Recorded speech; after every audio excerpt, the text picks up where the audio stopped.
Good afternoon, almost, ladies and gentlemen. It's the peasant, the prodigious, the prominent professor, proclamation news and gatherance. It's Wednesday, the 28th of October, 220. We're investigating the social world too. The book is edited by Deborah H. Drake, Andy Morris, Alan Shipman, and Katy Wheeler. Investigating the social world too. The module is DD103, Investigating the Social World 2. The book is edited by Deborah H. Drake, Andy Morris, Alan Shipman, and Katy Wheeler. Go on to the introduction. I'm going to go on to the introduction. This is a bit of reading. I'm going to implement my own optimism, my own intelligence towards some of these professors. Professors, university teachers, educators, validators, politics influencers, narrators, authors, philosophers. The introduction on page 5. The first part of this book, it investigates a range of contemporary global common resources. Such resources include forests. We want to understand politics, don't we? People get into politics, haven't got a clue about politics, but this is where it all starts. The foundations of politics. I mean, how did the world evolve before humans? Investigating the social world. It's got something to do with humans, isn't it? But how did the forest, the oceans, and the atmosphere get there? All of which are being consumed or exploited at a rate that threatens their stability. I mean, atmosphere. How could we're talking about CO2 emissions? You know, eco-friendly. It's all to do with human society, the sociological world that's affecting it. Threatens their stability as well as that of the wider environment. The impact of human beings on the environment and the relationship between human population and common resources is a contested and often fought area. There is disagreement between scientists, environmentalists, exactly what I was talking about, politicians and social scientists. Hence, the following chapters investigate how the relationship between human populations and common resources is understood, debated, and politicized and managed. Talking about politicians trying to manage your factory, you got exhaust fumes coming off your factory's machinery, pollution, trying to make fines for these big industrial units. Talking about globalization, clothes, you've got factory things making the clothes, blowing out fumes. It's not eco friendly, is it? So that's why we've got these laws put in place for, where can we have these industrialization be put up, be built. Three important and related issues underpin the investigation of common resources. First question of how boundaries become established between what is called the natural, a term often associated with the resources just described, and the social commonly used to evoke a separate and distinct consideration of humans and human activity, such as consumption of resources. The idea of a clear division between nature and society is one that is increasingly called into question by social scientists. I mean, you've got diesel engines, you've got diesel tractors, you've got diesel diggers, you've got diesel excavators. Yeah, excavators is digger, dumpers. People putting that diesel, which is um, industrialised diesel, into their car engines, you've got to get fined, don't you? So we're talking about, human population not acting environmental friendly to get fined. That's why politician is very important. Otherwise, global warming, all kinds of things could be happening due to inconsiderate people not acting sensible. Second, it is important to consider some other observations and theories generated by social scientists. In thinking about the long-standing challenges and debates over the use of common resources in particular, the tragedy of the commons, this term is most commonly associated with the work of the US environmental scientist Garrett Hardin. 1968, which highlights the tendency for commonly available resources to be overused and depleted.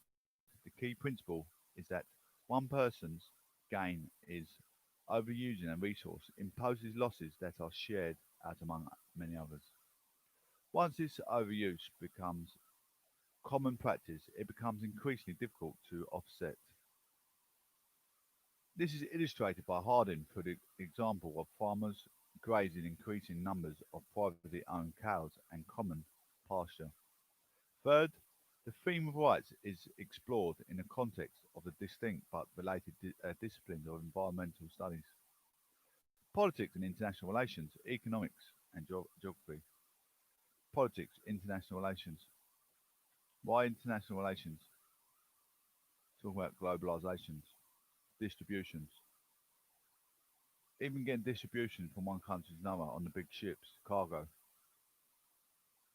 How are these vessels fueled? Things like that. All things like that. Getting from A to B. And geography, which is obviously international relations coming from different countries. How they're going to get there from vessel to land. Drawing on these different disciplines highlights the rights that are not only claimed and contested, but they emerge in various and often overlapping forms, including property rights, environmental rights, human rights, rights of nature, or the rights of non-human world. You've got to have property rights. If you go into industrialisation, environmental rights for the pollution, human rights. I mean, a lot of these things now you need a competent ticket to work in a factory, especially moving forklifts, all such things. Loaders that load onto ships, which they use, I think, sometimes use crane excavator or crane with a claw, a grab, a digger with excavator with a grab. The introductory chapter will consider distinction made between understandings of the natural and the social, and how it can be helpful to think about the limitation of distinction. I know this about the excavators because I've driven 20 ton, about 10-meter reach machine. So I know long reach machine. So I know what they're capable of, what they can, the attachments they can put on them. Introduce a relationship between common resources and population growth. Introduce the idea of rights, some of the key historical and political foundations for the understanding of rights, and the contestations that have risen from them. I mean, I could, give this course up and go and earn £2,000 a week driving these excavators, but I know I've got secondary rain. Obviously, in the winter, getting out to fill up my diesel tank or the water coolant tank, even trying to do up the nozzles, my hands ain't strong enough. So I'm trying to do something that I know I'm not out of my depth, and you understand me with my reading and my terminology because I've been there in the thick of things over many years. Page 7, the natural and the social. Making a distinction between the natural environment and the social environment affects how they are studied. The natural environment has largely been interpreted by natural scientists. The natural environment has largely been interpreted by natural scientists. For the first of Hume tended to range across all disciplines that are now separate specialisms: biology, chemistry, physics, and geology, for example. The social world has similarly become a focus for many different approaches to social science. Talking about social science, people. Talking about people, aren't we? Getting an evidence of people, how they act, perhaps, in their chemistry, physics, biology. I've done human biology, all science, such as economics, politics, and sociology, which develop different ways of thinking and talking about their social environment. Sociology, people, brought up all different cultures, different ethnics, brought up around different environment, farm environment, factory environment, industrial, globalization, talking about where big business industries are, how people, what sort of people they've got in the area. The different approaches can be complementary, but they can also come into conflict. Policymakers in government or at the top of large organisations must often extract a common plan for competing ideas about the options that are available and their implications. However, these two environments can be thought of as interrelated rather than separate. I mean, we're talking about business owners. You know, that business owner could be no disrespect. It's all about it comes to race and ethnicity and all that again. If you've got a business owner that's Muslim and he's taken to the Muslim culture to work in his factory, you've got Christians. The group might not get in as a business partnership.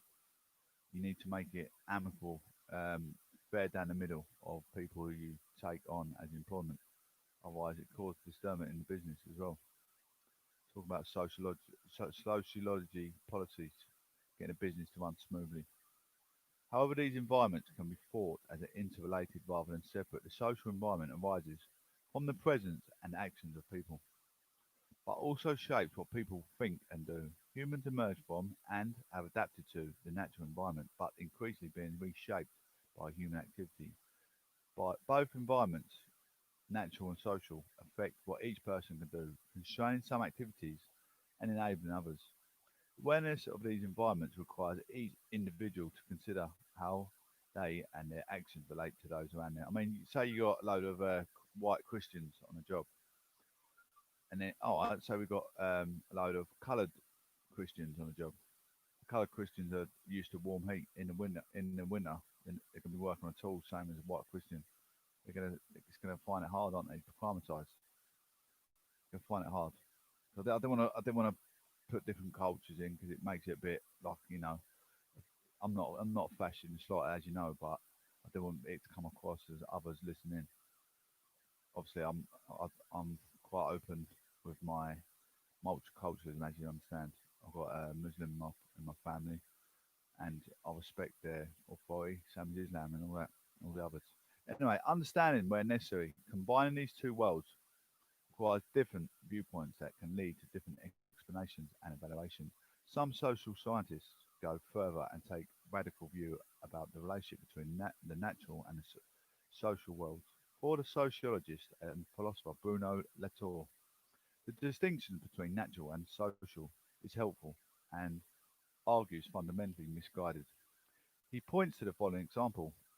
On page 4 of my daily newspaper, I learned that measurements taken above the Antarctic are not good this year.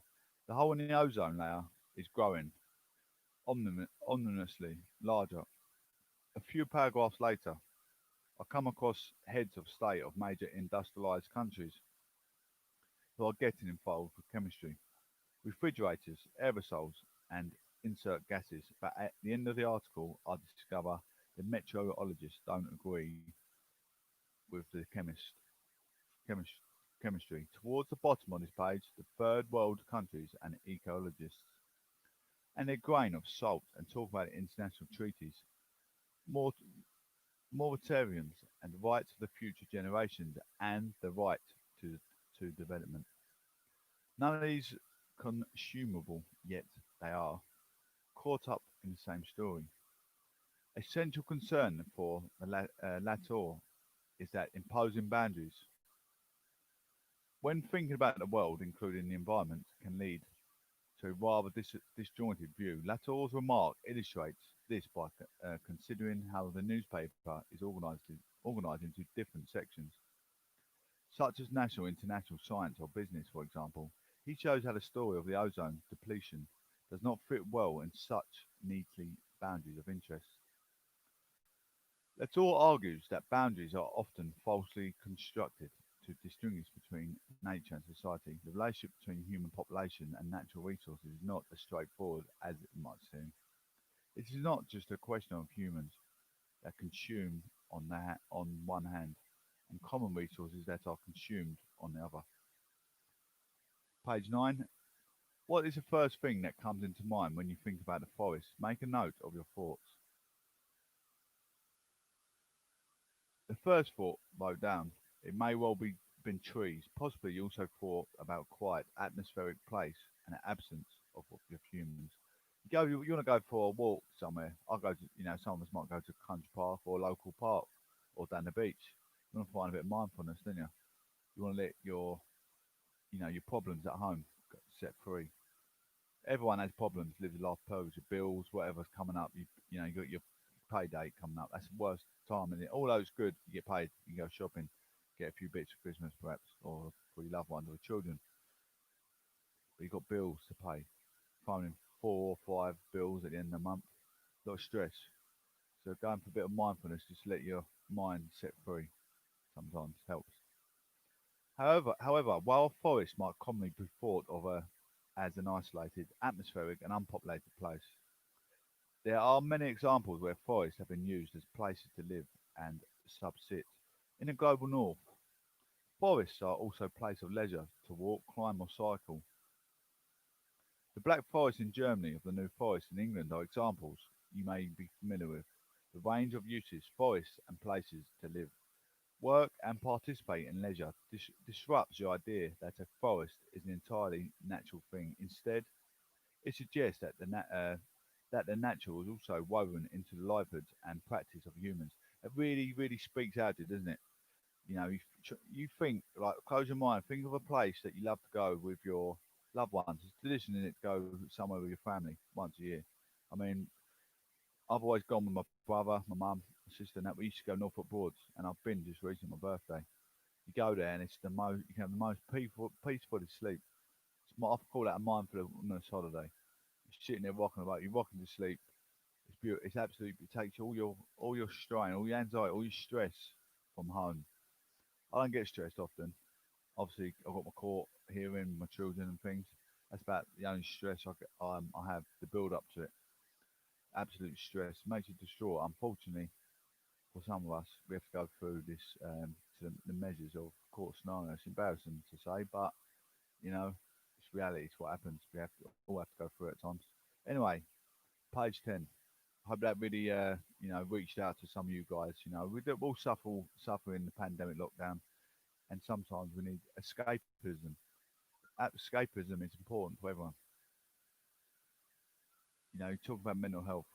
You need to know yourself before you find yourself. What works best for you when you're in problem, time or trouble? We're going to lose loved ones, mums and dads, granddads, uncles. Sometimes it could be a niece, cousin, whatever. But you need to find that mindfulness to reassure yourself you can get through the rest of the day and your life. It's important. Page 10. Human influence in forests is also apparent in the work of organisations such as the Forestry Commission, which is responsible for managing and maintaining large areas of the Scottish and English forestry plantation, harvesting more than 4 million tonnes of wood each year. Forestry Commission in 2014. These forests are perhaps more comparable with agricultural fields. They are, ready, they are clearly sites of managing human production, and the organised planting and feeding of these forests creates visual patterns and structures distinct from what a natural forest might be expected to look like. What it what is perhaps less familiar is the notion of a forest without any trees at all. However, the environmental historian Oliver Rackman points out a forest spelt with a capital F is a land on which the king or some other magnate has a right to keep order. To the medievals, a forest was a place of deer, not a place of trees. If a place, if a forest happened to be wooded and form part of the wooded pasture tradition, like there were many woodless forests.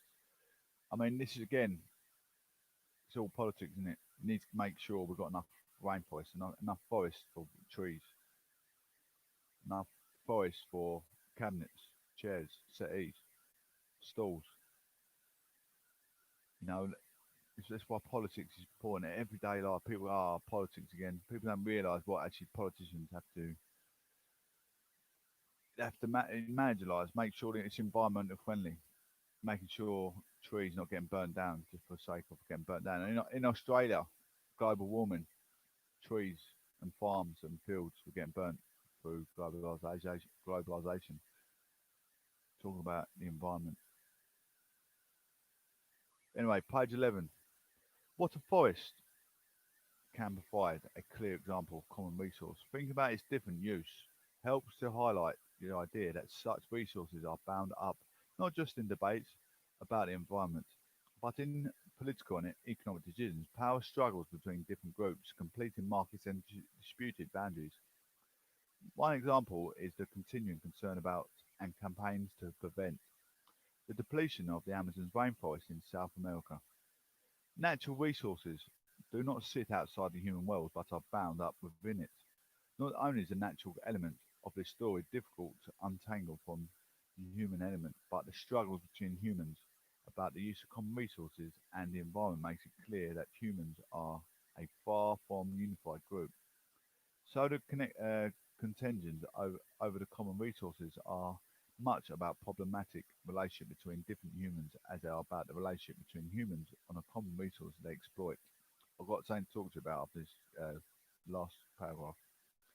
Over a number of centuries, a persistent theme has influenced the tension between different groups over the use of resources. The theme is the negative impact of increasing human population, and Section 2 will use Hardin's theory of the tragedy of the commons to explore the resulting pressure on common resources.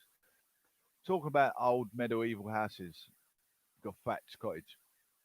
Thatched cottage.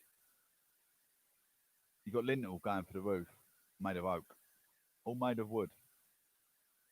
You've got the roof, the thatch roof made of, it's all hay and straw, isn't it? Using all these resources that we need. Imagine if all our houses were made out of wood as well, made out of wood. All these resources would be gone. We've got all these resources. We've got 66.6 million people in UK. I don't know how many of them are housed. Imagine if all them are housed. All them big skyscraping buildings in London, flats and whatever, made of wood. Got thatched roof on top. Imagine that. All the wood be gone. Rainforest be gone. So it's lucky that you know we move with modern times, modern materials such as bricks, mortar, everything else. Looking at the summary, page 12. The social and natural are often difficult to separate, and their distinction can be problematic. A more complex and entangled view of the social and the natural helps to inform a better understanding of the connections and challenges that arise over common resources. Page 13. The tragedy of the commons. The tragedy of the commons. This relationship between a growing human population and the use of resources that everyone can freely access presents a fairly clear story of increasing pressure of demand. To think about this relationship in a little more detail, it might be useful to consider a specific, tangible example of the common resources which most of us use experience on a day-to-day basis. 2.1 The roads. Public roads, like any common resource, are freely available to use, but their continued and sustained use is not without uh, consequences. Example of roads can help to highlight two enduring issues that have been identified in respect of all common resources, their use and their management. Look at the activity 2. It's a 1.5 of the motorway in the UK taken during the 19 picture of the motorway M1 taken during the 1960s. Is there anything about this picture that surprises you?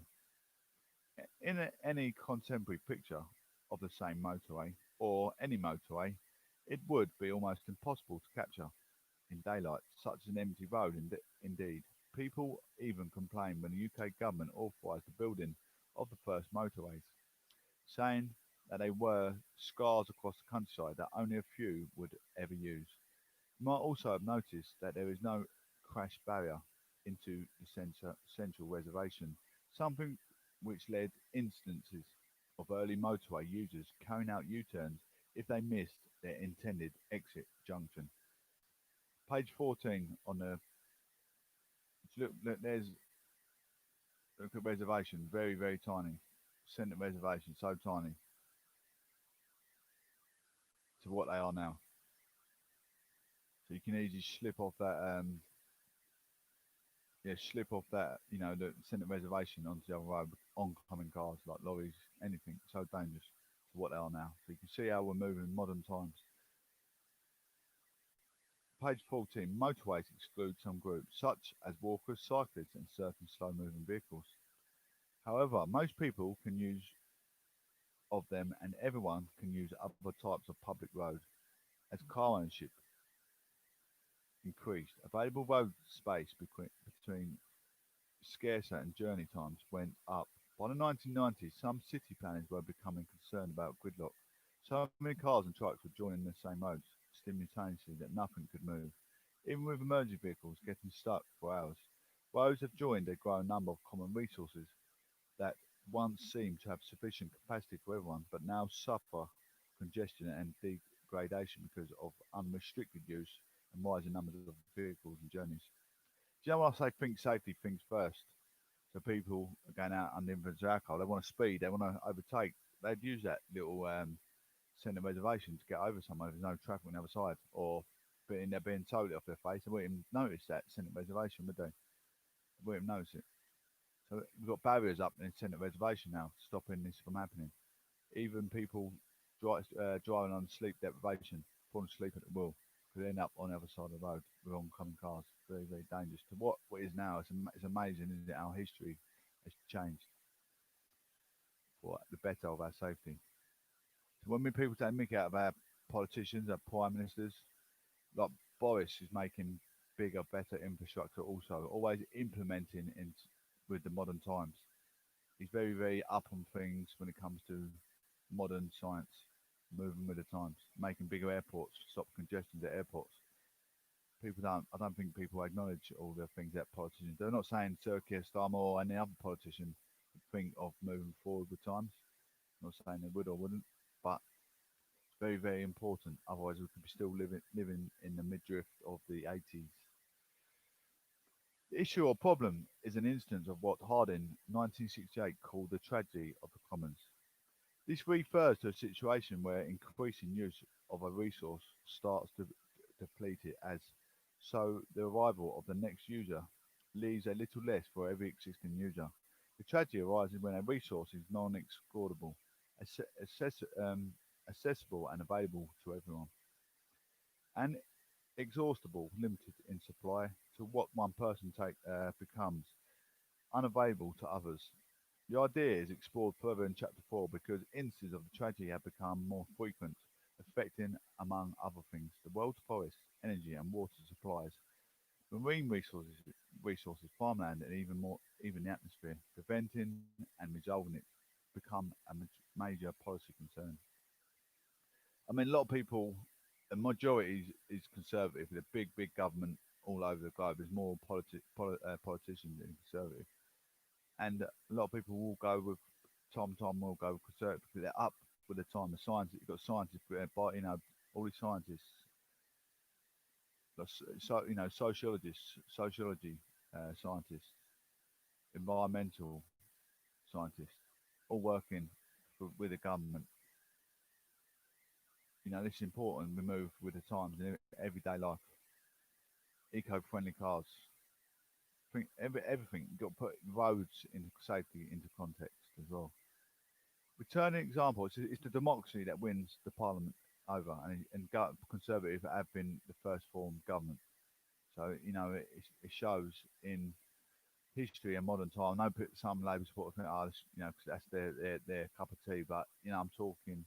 I mean, Labour have done some good stuff in government. Don't get me wrong. I'm not going to write them off because some of you listeners might be Labour Party, but I'm talking hindsight. Conservative have been there since day one. You guys that know politics have done your research and already know what I know. So that's why a lot of people go with tradition, just so you know. Returning to the example of roads, can you think of ways in which governments and other organisations have tried to reduce the problem of non-excludable, where it is not possible to exclude people from using them? The motorist tragedy of the commons is that the roads are not open as they once were. Some class of vehicle are excluded from larger roads or confined to one lane. Tolls or congestion charges have been imposed on some roads to deter vehicles from using them. Parking has been restricted. or banned in many places, or is charged for where it is used to be free. Residents of some streets get traffic calming installed to deter traffic from entering, or at least to slow it down. In each case, the accessibility and availability of the resource is restricted in some way.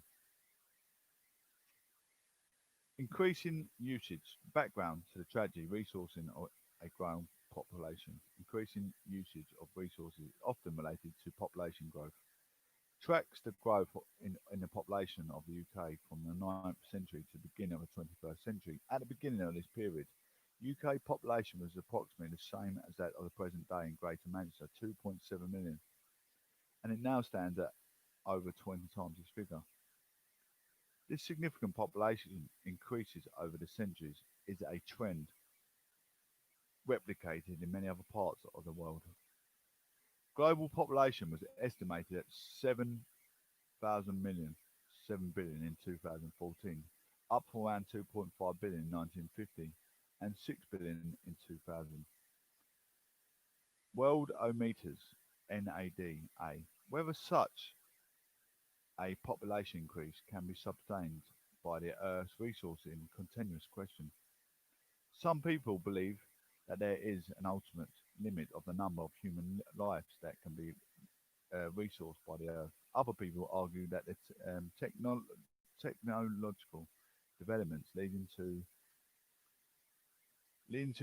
increased agriculture yields and improved energy efficiency, along with adaptations in human consumption patterns, make the former argument outdated and inaccurate. These can be called pessimistic and optimistic viewpoints, respectively.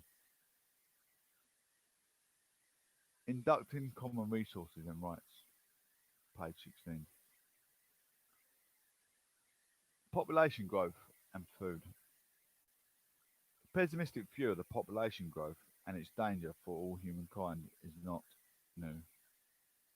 It was famously expressed in Thomas Malthus' essay on the principles of population, 1978. We asked God for pessimism, didn't we? When we, praying for our lost ones or, praying to thrive for the day. Just giving you a bit of an idea what pessimistic means. Matthews not only identified the importance of population growth, but drew some clearly conclusions about its causes and effects, he wrote. I say the power of population is indefinitely greater than the power of the earth to produce subsistence for man. Population, when unchecked, increase in a geometrical ratio. Subsistence increases only arithmetical ratio. A slight acquaintance with numbers will shew the immensity of the first power in comparison of the second. Shew means show. Page 17. The tragedy of the commons. Thomas Malthus. Malthus foresaw independent disaster because of the relationship between geometrical progression 1, 2, 4, and 8, which he associates with population growth, and arithmetical progression 1, 2, 3, 4, which he associates with food population production growth. If humanity survived at all, it will only be because periodic pestilence and world cut the population back down on a level that could be supported by a slow-growing food supply. This view of dangerous, inexorable population growth and the fear that it might be inevitable outstrip food supply is often described as Malthusianism. In spite of that pessimism, food production has tended to grow more rapidly than Malthus predicted. For example, production of high-yield varieties in the 1960s.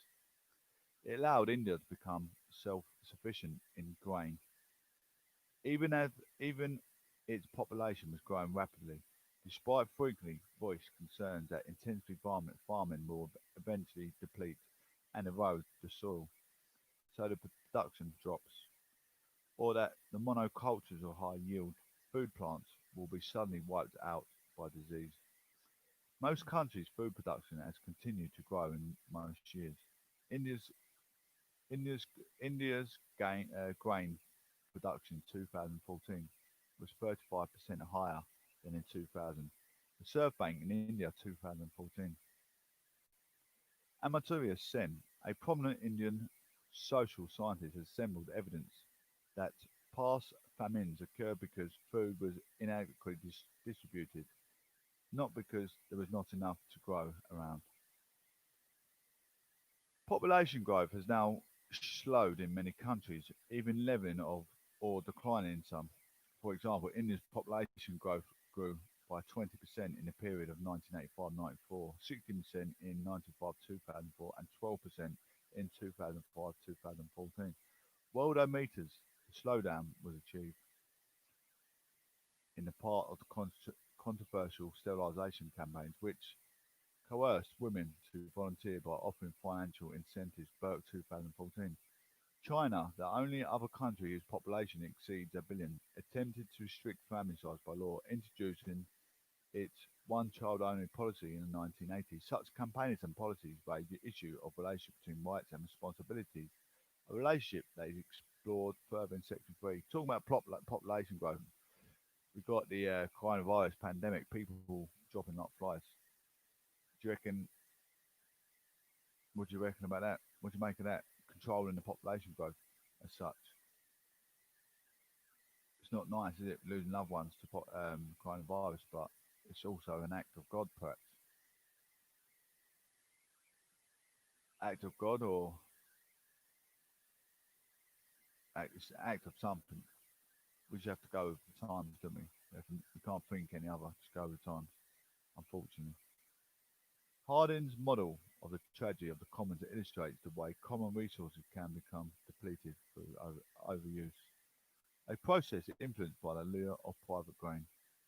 The rapid population growth of recent centuries had has had a bearing on the use of management of common resources. In the late 18th century, Thomas Malthus put forward the argument that population would outstrip food production. This view has since been changed. Page 19. Rights and responsibilities. A useful place to start considering the concept rights of the rights of man, written by the radical political thinker Thomas Paine, 1737-1809. Over two volumes in 1971 and 1972, Paine was a strong defender of the rural poor, who had continued to be marginalised in an increasingly industrialised agriculture environment. He was also a keen supporter of the French Revolution, 1789 to 1799, and the American War of Independence, 1775 to 1783, and later settled the United States as a citizen. The political activity in France and America influenced a great deal of radical writing at the time, much of which centered on the rights of the socially marginalized.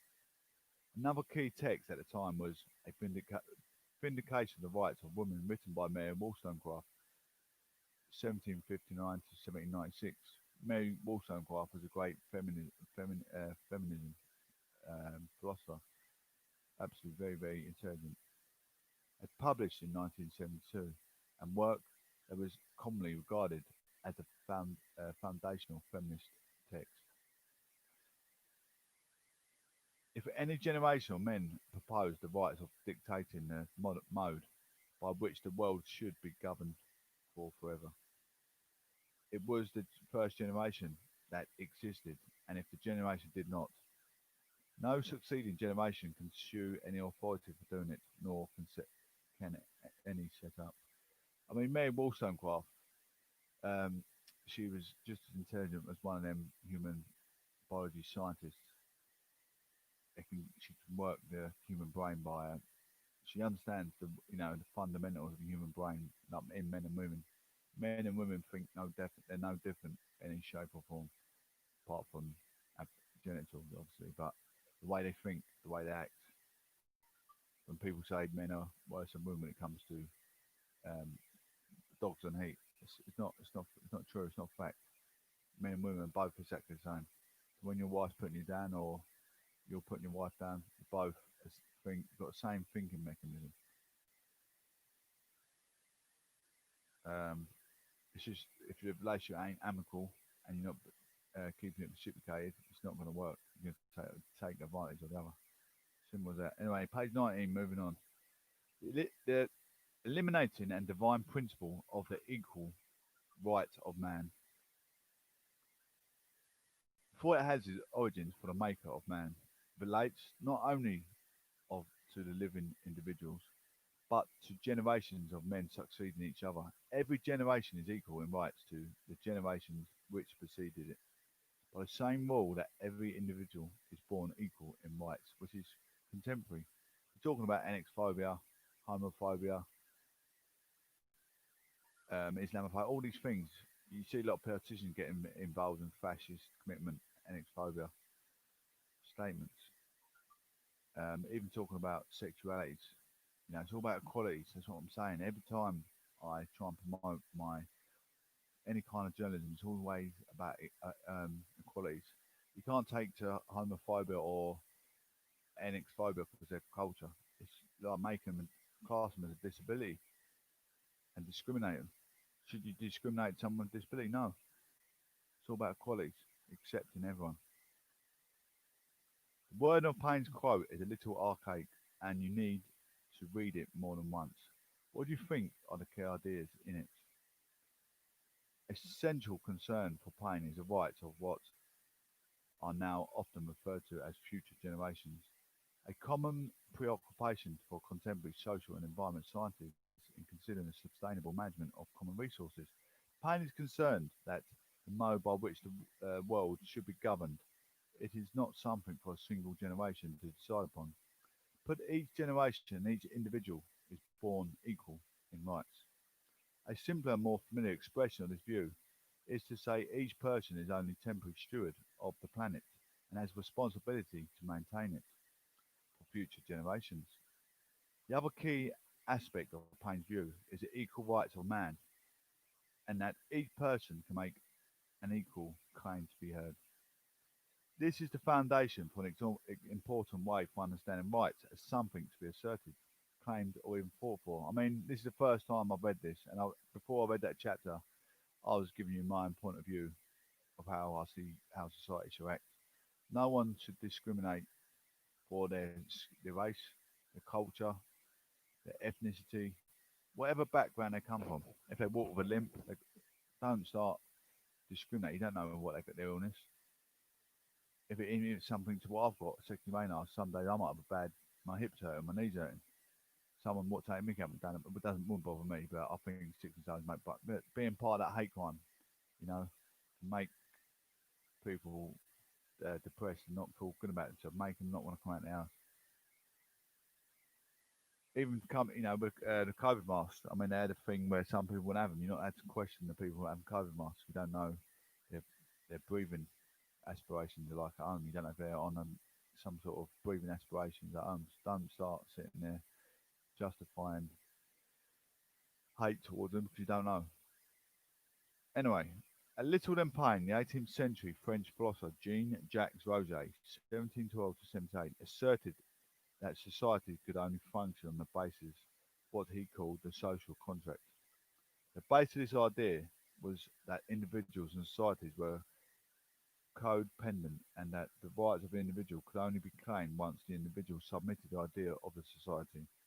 Or as Rousseau put it, alienation to the whole community of each with all his rights.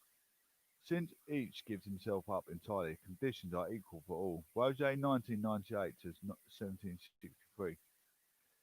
The idea of the social contract has also had great currency in contemporary British politics and was popularly evoked in New Labour's 1997 election manifesto, where it is stated that rights and responsibilities must go hand in hand.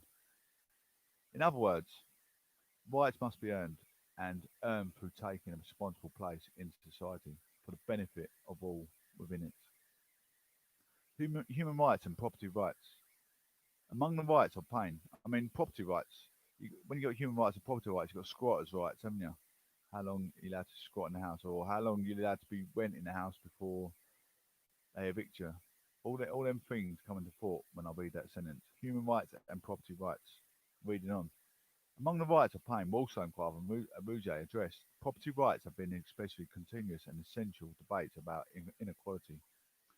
Almost everyone, though there are dissenters, accept the concept of self-ownership, people entitlement to their own body, including the right to exercise any special physical or mental talent that it might bring to them. Few cultures have any issue with the idea of people owning small numbers of personal items. However, when it comes to owning larger tracts of land or sums of money, societies and social scientists differ widely over what is appropriate. Ideas about property rights often exhibit the distinction and tension between the natural and the social worlds introduced in Section 1. In many societies, it is viewed as a reasonable and more important for social order. If people have bought a house, a car, or a phone, it should have rights over it and be able to exclude others from using it. Yet many would question whether someone who owns a forest or a large tract of land should have the same exclusive rights, and some would question whether these should be privately owned at all. The issue, page 22, ladies and gents. Issue famously highlighted in 1932 when a group of ramblers conducted a mass trespass of Kinder Scouts in the Peak District, an act which is regarded as high significant in leading to improved access to the rights of way in British countryside. Property can be categorised as private, belonging to one person or family, common belonging to a whole community, or public assigned to the government or state. Public property is managed on the public's behalf by the state that can impose the same exclusions as a private owner. You can walk freely on the common, but not on all government-owned land. Private, common and public are not mutually exclusive categories. Many types of property fit into more than one, or move back between them in different circumstances. A shopping centre might look like a common resource, but it is usually owned by the private company that can restrict access to it. Privately owned property may be subject to compulsory purchase if needed for the public purpose, such as building a new airport or railway. Property rights are also rarely absolute, in the sense of owners being able to do anything they please with their property. Their use is cir- um, circumscribed by a wider range of laws and rules. They restrict the owner's rights and usually also impose some obligation. I think have an extension in your home. I think it's allowed to be, is it 10 square meters if you want an extension in the back of your house without any without any building regulations. I think it's 10 square meters you're allowed to build on the back of your house without any building regulations or knocking it. I think you have to be a good community standard, knocking your neighbour is going to bother you for either 10 metres squared extension on the back. But some people just go along and build it anyway because they've got the rights. They've got rights. Anything over 10 square metres, you have to get building regulations. And I haven't lost my page. As the examples highlight, property rights and human rights are not neatly and easy to find, but complicated by different social, cultural, and historical influences. And this has led them being deeply contested. Just as Thomas Paine suggested that the future generation is central to our understanding. And preserve, preservation of rights is a plight of those future generations. It also guides ideas and debates how the use of stewardship of common resources. The rights of man and the rights of the environment are connected through debates about access, equality and responsibility, whether these are seen as a concern of individuals, communities, governments, industries or international organisations. Imagine you got your dad or your son or your daughter or your sister or whatever disabled. You have to go through some sort of for your maybe for your local government, your local party, your local MP. You want to raise money to get a slope into your say you've got a conservatory bedroom with a walk-in shower for your disabled sister or brother. You want to get it built. You want a walk-in shower for to will your brother or your sister or whichever one your disabled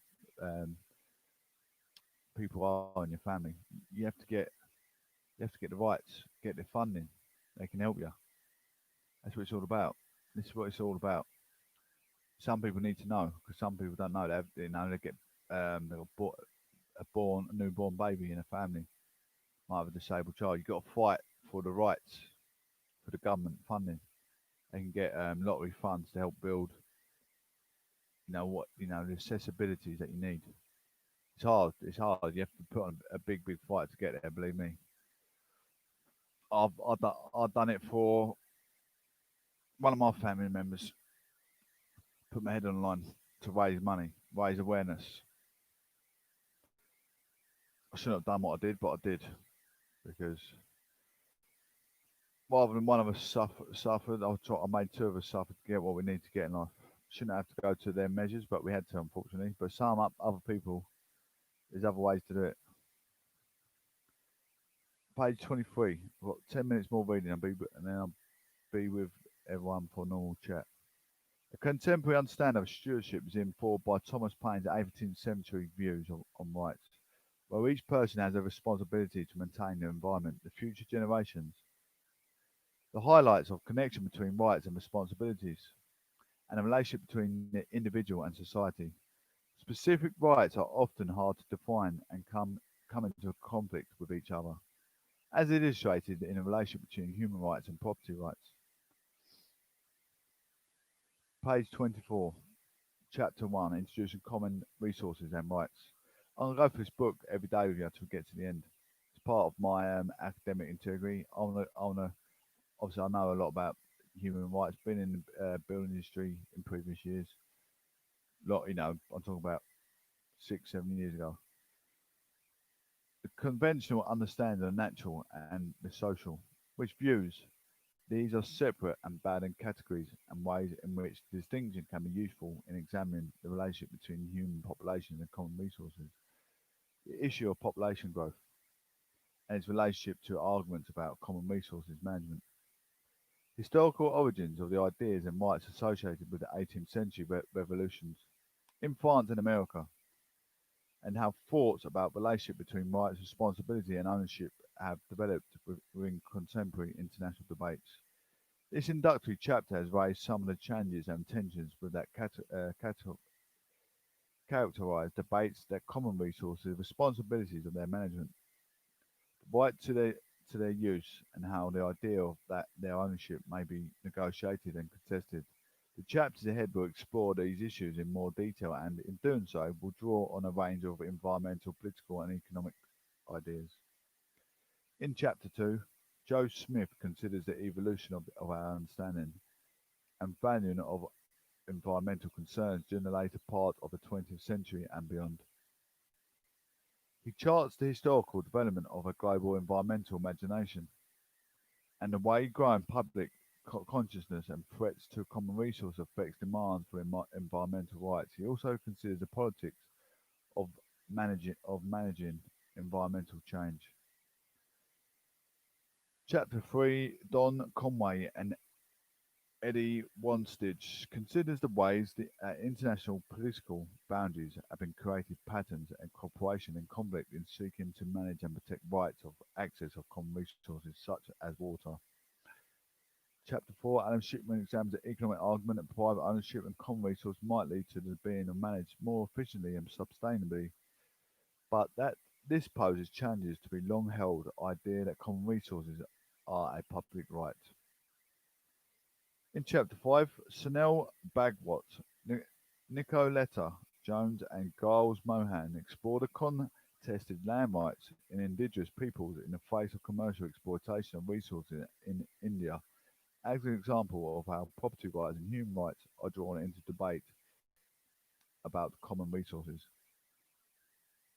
The one about the common resource in India, about commercial farming perhaps, agriculture, about how they grow their rice. I'm going to leave that there. We've got up to Chapter 2, the politics of environment. We can do this every day, ladies and gents. If you want to implement your ideas, please feel free. This is part of my academic integrity. We're going to read it together, and then we're gonna enjoy the reading. I want you guys to debate some of my stuff I'm coming out with. This is all union. This all gets put through the union as real. I mean, some of you probably go through some of these resources yourself in your job. Environmental resources. You have it on your job, don't you? Your job can get condemned as certain wildlife resources, can't they? Living near a reservoir, your frogs and whatever, and newts and that going for your building site, they're going to condemn the job until you get rid of them. If they put newting nets up around the house fencing around the outside, stop them coming into the building site. You can't just go and build and kill the wildlife off. Environmental friendly. So it's environmental agency will get involved and condemn your whole job. You get heavily fined, big hefty fine on your building company. It's things you have to take in consideration. There are small-minded firms um, that don't care. All they care about is a pound note. They don't care about the environmental friendly. I know that for a fact. I've worked in big companies, worked in small companies growing up, and we all see these. We all go through these different resources in life. Anyway, ladies and gents, thank you all for coming in. As I say, this is where it's at. I'm in my second year, academic year. I thoroughly enjoy my academics. You can see I'm a good. I've got a good eye for detail. You hear my news daily, what I talk about, what I get involved in. I get involved in hate crime, equalities all the time. It's part of a cancer's job, isn't it? Getting involved in equalities. Absolutely. Getting paid for some of the input I put in society. I put a lot of input in society. Like I say, I tackled one of the dog walkers over the country park. I thought surely country park is like a family outing. Kids go. There's a lake out. People go fishing. You don't wild dogs, right? Not wild dogs, but they are wild dogs, but not in the lead, aren't they? Let's face it. You don't know what a dog's capable of. Even if you're the owner, you can't say your dog don't bite because if your dog chewed your Mercedes car keys before you went out, you slap it. What's to say your dog is not going to get the hump after you just slapped it after take it for a walk and let it off lead? It might bite someone. Because I certainly would be angry if someone slapped me, and I'll be thinking about why I was out, and who knows. But a dog will act exactly like a human.